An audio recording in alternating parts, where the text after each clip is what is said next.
Solstice, I'm so sorry to have to tell you this. She starts. Her mouth quivers as she swallows, working on her next words. There was an accident this afternoon, in the creech. No.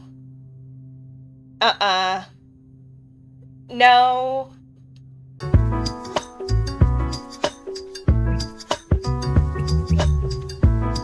Bonjour, mon petit papillons! It's your Butterfly Bay here, and welcome back to the Wholesome Gaming channel. Today we are going to be playing more of I Was a Teenage Exocolonist because I want to find out on what happens on our new planet Vertumna. Let's get into it. So I learned my lesson, and I realized that all of the stats you see are actually in the top corner, and I was covering everything. So I learned my lesson, and I'm in a new spot today. Hi, what's up? Anemone runs up to you. Hi, Solstice, she huffs, catching her breath. She grins. On the ship, adults are always saying, no running, Anemone, no running. But outside, there's so much room. I can run for 5 minutes in one direction, even more after the robo-plows clear the land for farms. That's so great. I'm so happy for you. I need 20 toughness. Is that ever gonna happen? I feel like... What do I even have? Toughness? I have 2. Okay, so that's not happening. Ooh, who are you? You're so cute. Oh, wait, you're, Tang. Wait. Tangent? Your name is Tangent. So your name is Tange. Okay. I can get used to that. I can say it correctly.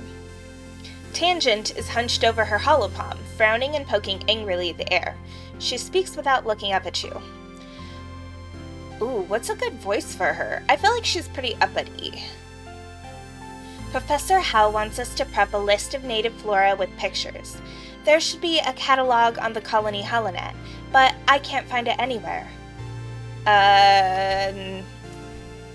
I'll help you? Oh, cool. I got friendship with her. Nice. You launch your own holonet and start searching the colony's holonet archives for a list of autumnal plants and animals. 10 minutes later, you find it buried under Survey Logistics in the Expeditions net. Anemone passes by and pulls a face at the two of you. Hey, hello nerds, she shouts. School's over. Come play sports ball in the sunshine. Tange just rolls her eyes. I like Tange. She's very cute. She might become my favorite if I didn't love my little Tammy so much, who literally looks like the pink Christmas tree from Eloise at Christmas time. Tammy has barely left the safety of the ship's quarters and lounge since he landed. She looks fearfully out from the doorway. I'm afraid of outside, she admits plainly, with no trace of shame. My dad says I need to take baby steps, and that it's okay if I approach new things at my own pace. Perform a random act of kindness. I have 20 empathy? When did that happen? How did that happen? Yeah, we can do that. You start simple. You give Tammy an enormous hug, sharing the love. Tammy gets a lot of hugs, but you make sure this one feels special. She hugs you back, wiggling back and forth happily. She's surprisingly strong. Thanks, Solstice, she says breathlessly as you squeeze the wind out of her a little. I really, really needed that. Oh, before you go, she adds and produces a box with a slice of cake in it from the folds of her skirt. Do you want this cake? They're so fun to make, but I need someone to help me eat them. I'll make you another on your birthday if you like. We can trade hugs for cakes again. Is it your birthday? Is it your birthday? And you made yourself cake? I don't even think I have anything I could give to her if I wanted. I don't. That's okay. Well, if it is your birthday, happy birthday, Tammy. I love you so much. Okay. Hello, Dis. Dis is listening to his hear speak. What? Dis is listening to his hair speak, completely ignoring you. You put yourself in his field of vision, and he scowls. What do you want? Leave me alone. Okay. Well, so you hate me. I'm gonna get you to like me. I want to go outside. You step cautiously through the colony gates. Hey there, kiddo. Uncle Tonin blocks your way with a smile. I'm afraid expeditions is off limits for now. It's not safe out there for kids. You better toughen up so you can join the squads when you're older. I need 20 toughness or 20 bravery. So if I want to befriend Dis or Anemone or go outside, I need to toughen up right quick. I don't know how I got 20 empathy. I guess I was just born with it. I was just built empathetic. Which I feel like is true. Okay, well, I'll be back, sir. Oh, hi, Cal. Cal is riding through the geoponics gardens on his hoverboard.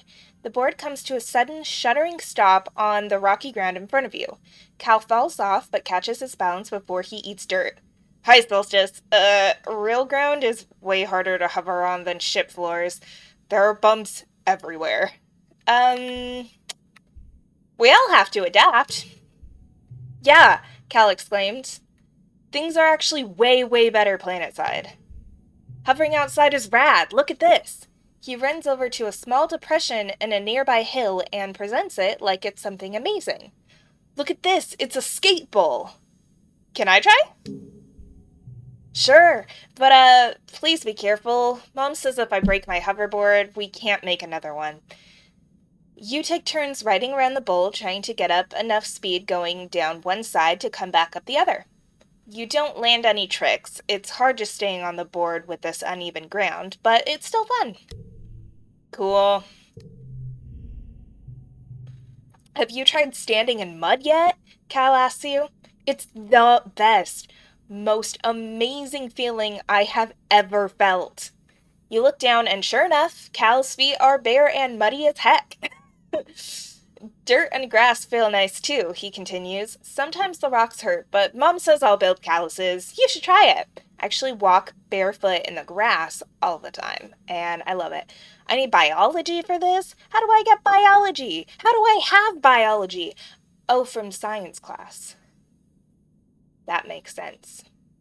Okay, so still don't know how I have empathy. I can get the blue ones from science class. And I know I can get toughness from playing sports ball. And I think also from helping out digging dirt in here. Yeah. Do you have anything new? No. He's cute though. Yeah, he wants animal handling. I don't know. Oh, hi, Solstice. Marzipan looks bored. My dad's made me come out to get some fresh air. Dunno what's so fresh about it. It's always full of acid snow or pollen or water. I don't know which is worse. And I need persuasion for her. Boring is the card that comes with befriending her. That's funny. Okay, well, I literally couldn't do that if I wanted to. Okay, so I guess I need toughness. Sure, I'll help out in the greenhouse. I'll shovel some dirt. Oh. Wait. Maybe I shouldn't have done that. I'm not looking too good. Well, it let me. It's your first day in the glorious world of agricultural soil conveyance. Good morning, Solstice. Looks like you're working for your old lady. I hope you don't expect me to go easy on you just because you're my daughter. She walks you around the geoponics wing and points out where everything is. Your job is to move sod, compost, plants, garden waste, and equipment from one place to another. Sounds thrilling. I love her tattoos. I'm like, look, I'm not gonna say I'm anywhere near as cool as her, but I mean, like, my flower tattoo's a little... It's not the same. Get comfortable with this. she says, pushing a sneaky old-fashioned wheelbarrow towards you. Now, any questions before you start moving that dirt? Yeah. Why don't we have machines for this? The construction crew already claimed all the hover lifts, she says, shrugging, but they'll break down in a few years anyway, and we don't have the materials to fix them. She grips your forearm. We're planet-side now. Use your muscles. Nature's hydraulic pistons. Okay, let's get to work. That's my girl, your mom says, slapping you on the back. You stumble a little. Damn. I can't be crushing on my mom. I mean, where's her romance route, you know? Your arms start to ache after the first half hour of work, but you keep going. By the end of the month, you feel utterly drained and exhausted. And good somehow. You can feel your muscles growing already. Nice. Solid. Harder challenges. Oh, well, I'm not gonna skip the cards. I'm just gonna actually play the game. I mean, I still got gold. What else could I have possibly gotten? I guess it'll tell me. If I don't get kudos... No, I got kudos. I got the high score. Okay. Cool. 15 stress. I am in the red. I'm like about to pass out. Maybe I should have rested.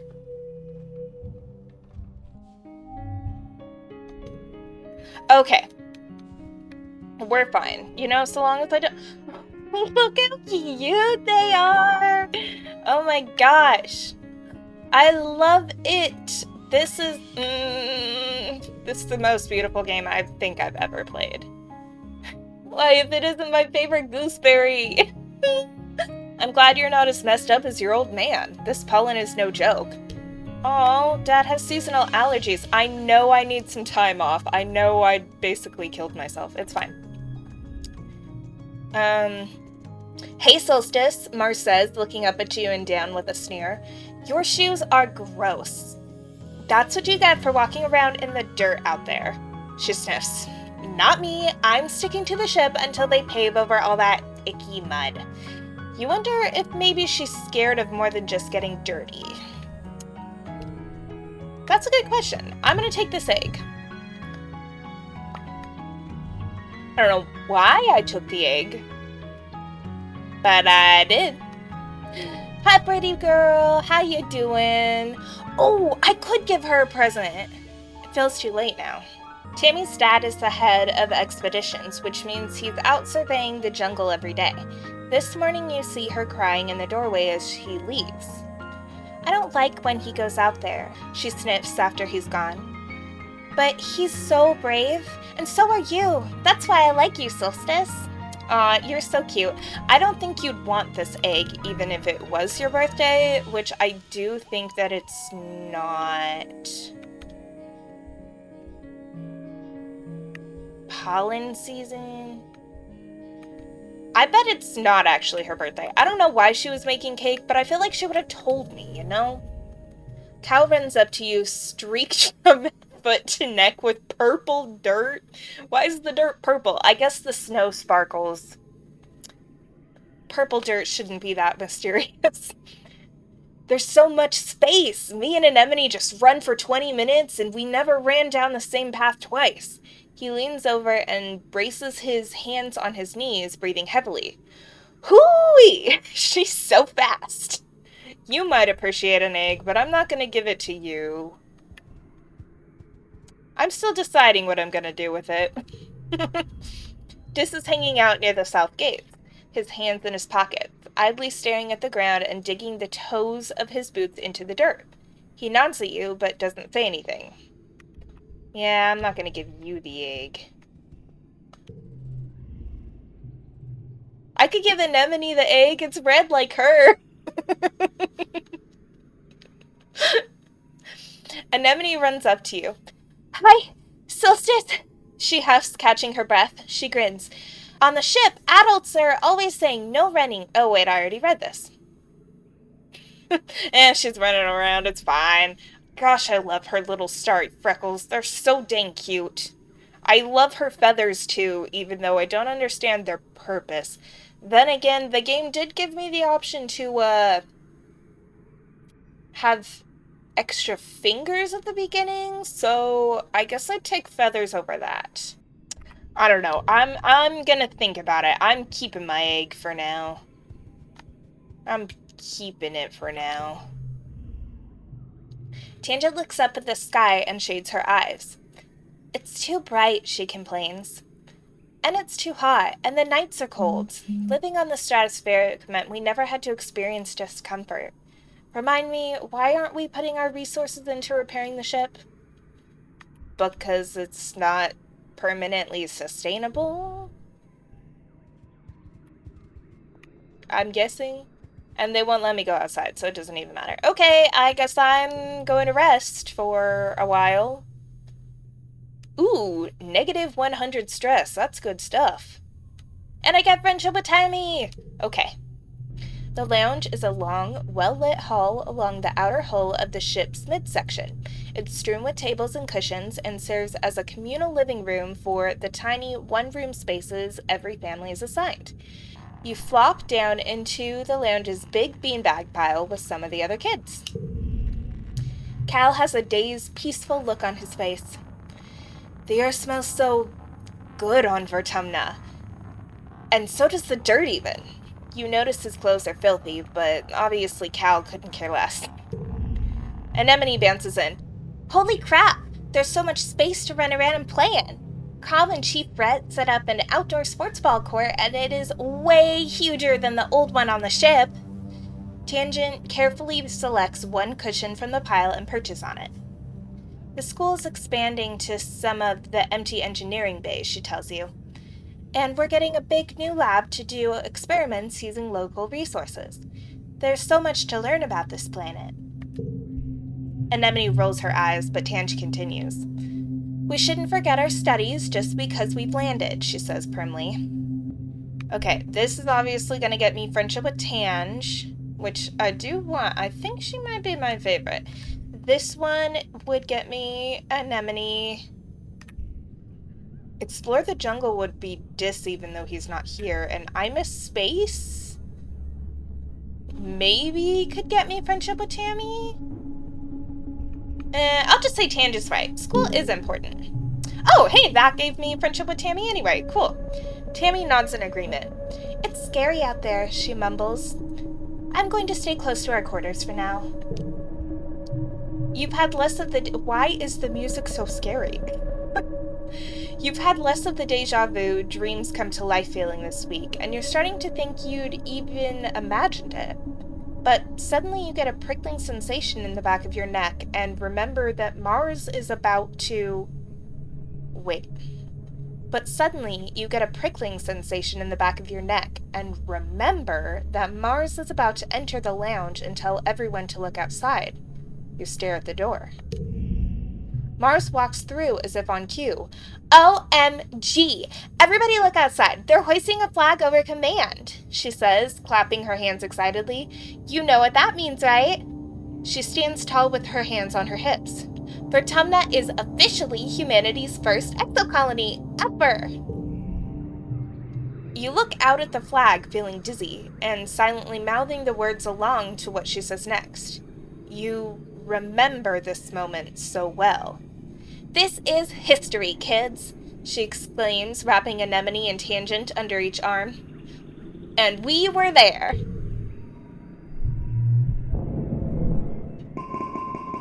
Interesting. What do you want to forget? Aww. Well, I don't really want to forget any memories, but I guess if I'm going to, I'd rather have the one that doesn't have any points, right? Okay. You wake up from an afternoon nap.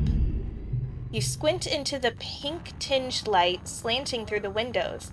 You must have fallen asleep in the lounge. Tammy's shadow falls across your nest of pillows.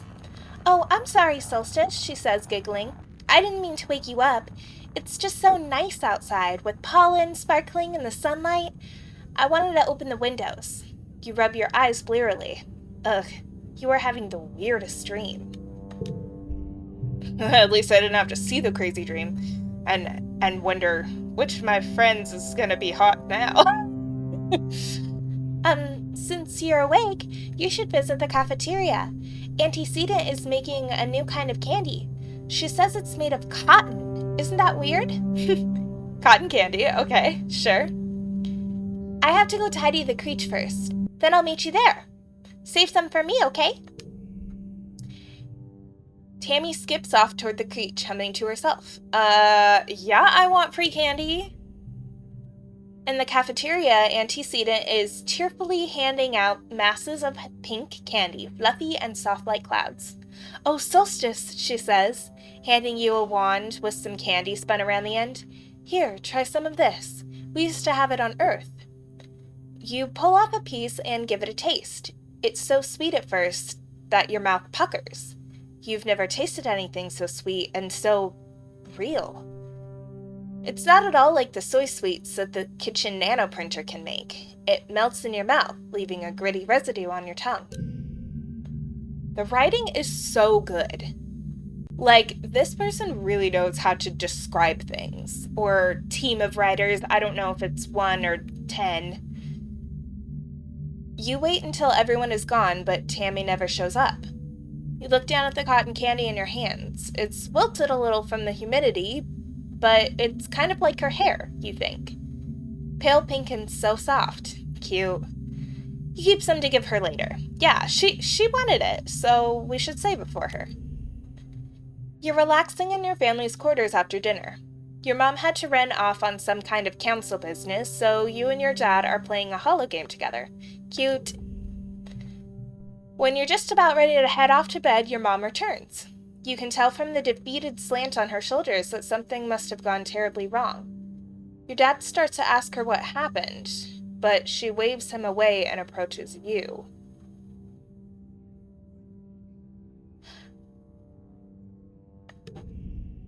She sits down and takes your hand, holding it between her two strong, dirt-creased ones.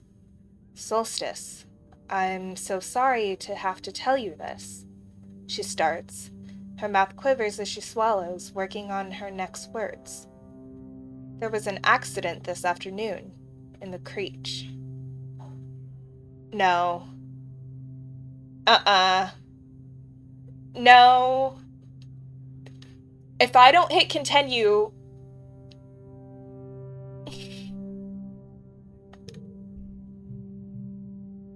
That's what I was afraid of. Your friend Tammy has died. You try to understand her words. Tammy dead? That's not possible. You suddenly remember the cotton candy you were saving to give Tammy, pink and fluffy just like her hair. You put your hand in your pocket to get it, but what comes out is a sticky, dark red lump of hard goo. You stare at it. Your mind blank.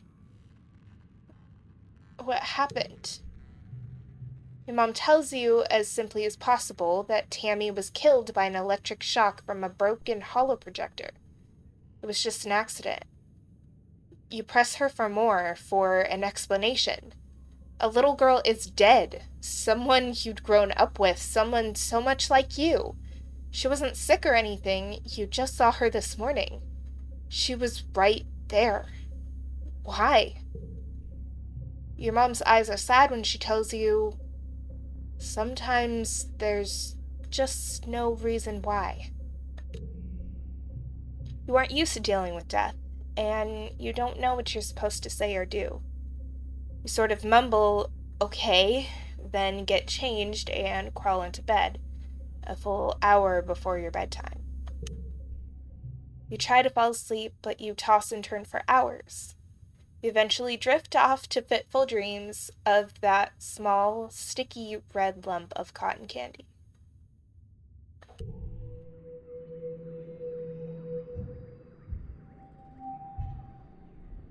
What do you mean we just move on from that?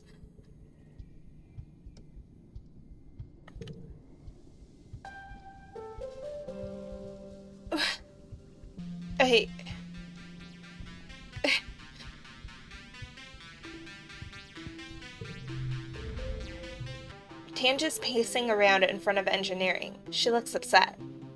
Shouldn't have happened, she says. Tammy's...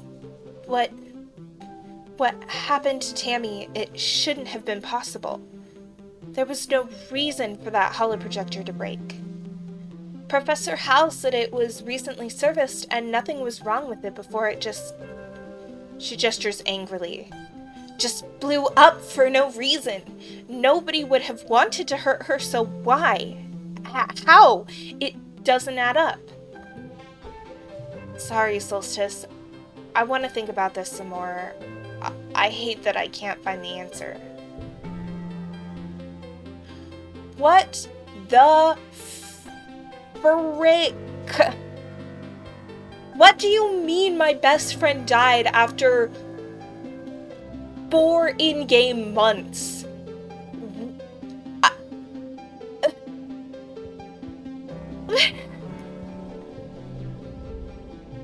Can you believe Tammy died? Dis asks morbidly. I heard Chief Engineer Instance tell someone about it. He lowers his voice. Tammy got shocked by a broken holoprojector. The one in the creech with the dancing teddy bear, you remember. When she touched it, she got chucked all the way across the room. He makes a sailing motion with his hand. And bam! She was dead before she even landed.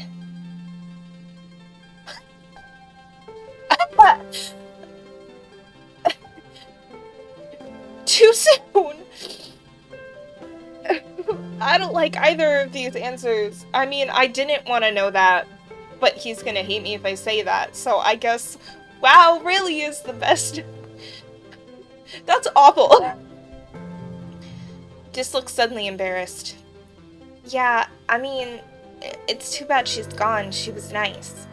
He tugs at the sleeves of his oversized jacket.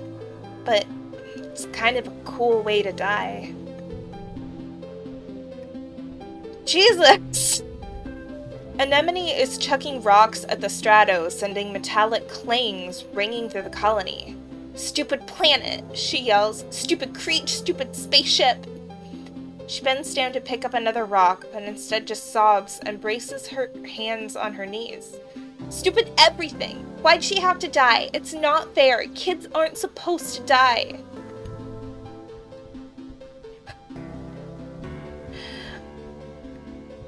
Would it have made a difference if I chose someone else? Like, if I had said Dis or Tangent was my best friend, would they have died in her place? Would it always have been Tammy? Did I make the choice when I said I want this adorable girl as my best friend and she's the one that died?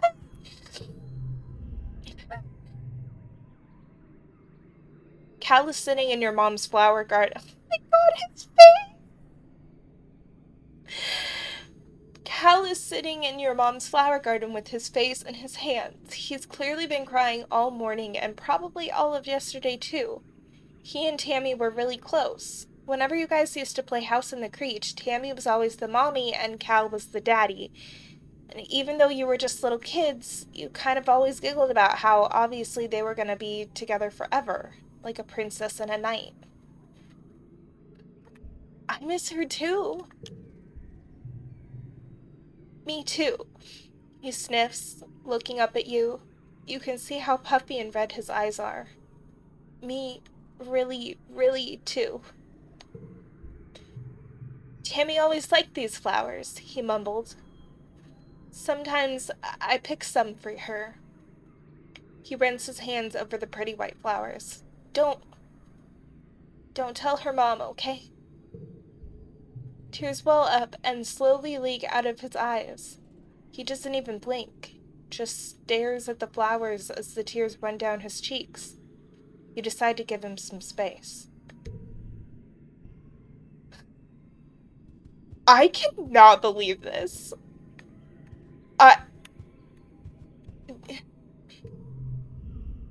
Your dad gives you a hug. Sorry you're feeling blue, Solstice, he says. Things will start to look up again soon. I feel like feeling blue is not... how you treat grief, especially to your child. But I appreciate him. Your mom pats your shoulder encouragingly. I'm so sorry, Solstice.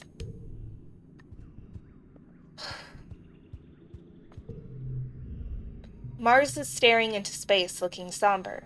She doesn't even notice as you come up beside her, and barely reacts when you say hello. I'm thinking about Tammy, she says quietly. She used to sit down the hill there, in that spot in the sun. Every morning she'd just sit there for hours in the sun, doing nothing. Just being happy. You stare down the hill to the spot near the entrance to the quarters. You can imagine her there, working on some little craft project, humming to herself. I miss her too. And now she's dead, Mars says, making a face. How's that for fair? Of all the people, how come it had to be my friend? You don't have an answer. I've never heard Mars call Tammy her friend before, but of course she was. Tammy was everyone's scared little sister, even though she was older than most of you. Mars clicks her tongue. Oh yeah, Administrator Seek is looking for you. I guess I need someone to do delivery jobs. She waves vaguely at the door behind her, distracted by her thoughts. Yeah, I already know I can't do that until I have more toughness. Oh, crap! I mean, what do I even do? I guess just go to school.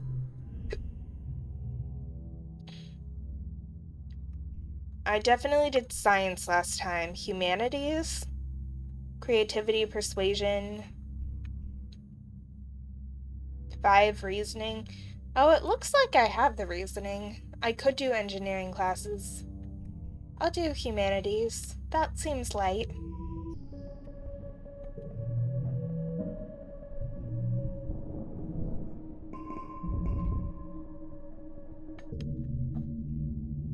The colony is going to hold a funeral for Tammy.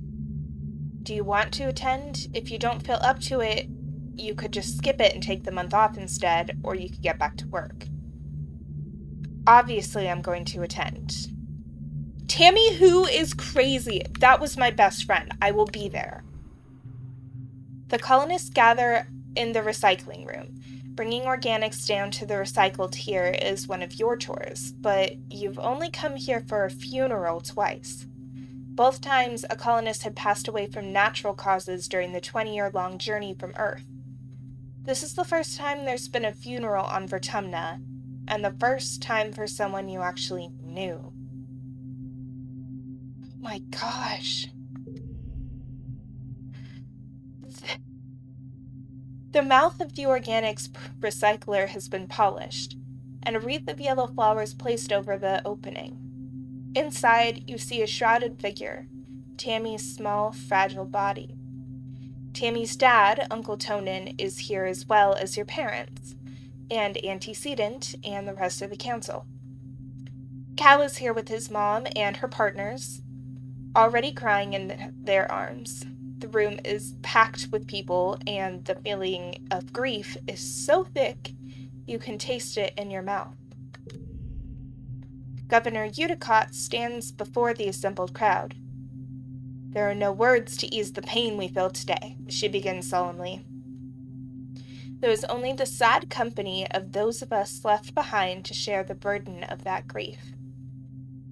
Tammy was our child, she continues. One of the first humans to be born in space, and the first to die on an alien planet.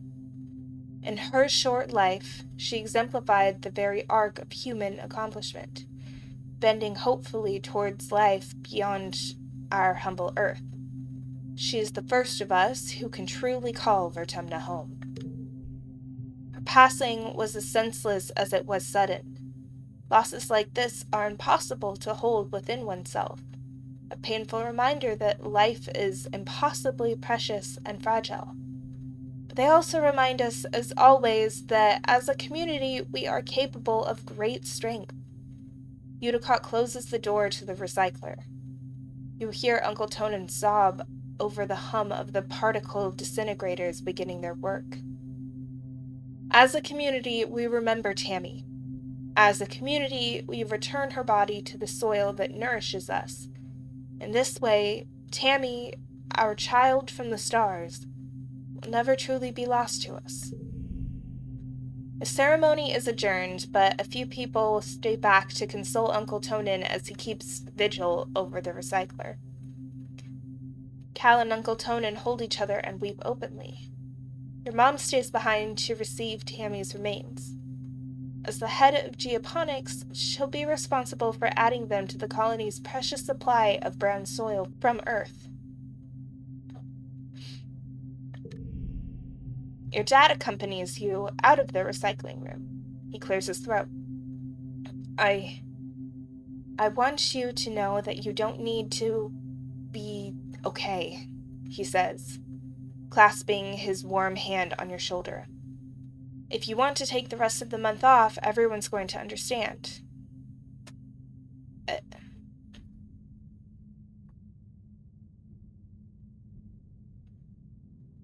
I don't know. I mean, I just took a month off. And it's not like I'm hurting, but I am slowly starting to be in the red, and I feel like I should just be productive. When I'm grieving, actually, I've done both. I've done times where I go into productivity so hard that straight up when I attend the funeral, I assume that I dreamt hearing that the person I loved passed. And that's happened more times than I can think of. But, like, after the funeral, I am in a daze, and I'm definitely not productive.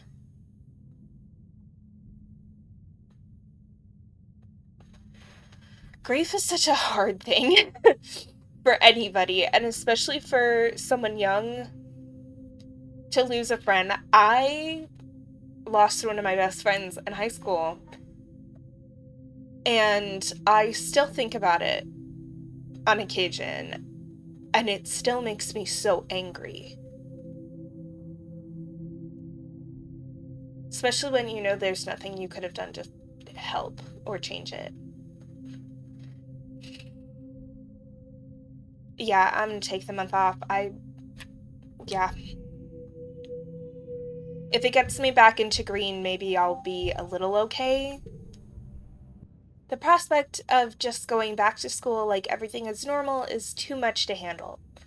You end up spending the whole month alternating between sleeping, scrolling the holonet, and staring into space. It's restful, at least, and everyone gives you the time you need to process Tammy's death.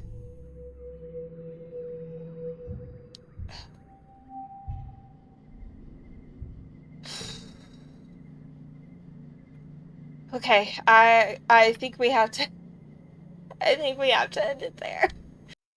Well, this was certainly a devastating episode, but an important one. Grief is an emotion that we all feel at different times in our life, and especially these hard, unexpected deaths and grieves. This is a tough subject, and I completely understand people who aren't able to handle this, and there will be a disclaimer at the beginning of the video. So I apologize to anybody that had a hard time with this, but it is an important lesson, and the story is still so beautiful, so I will be continuing it. If you want to see more, please let me know down in the comments below. While you're there, you might as well like and subscribe. It's fun, it's free, you get to see more of me, and the videos can only get more heart-wrenching from here. So, without further ado, bonsoir mon petit papillons. Bye.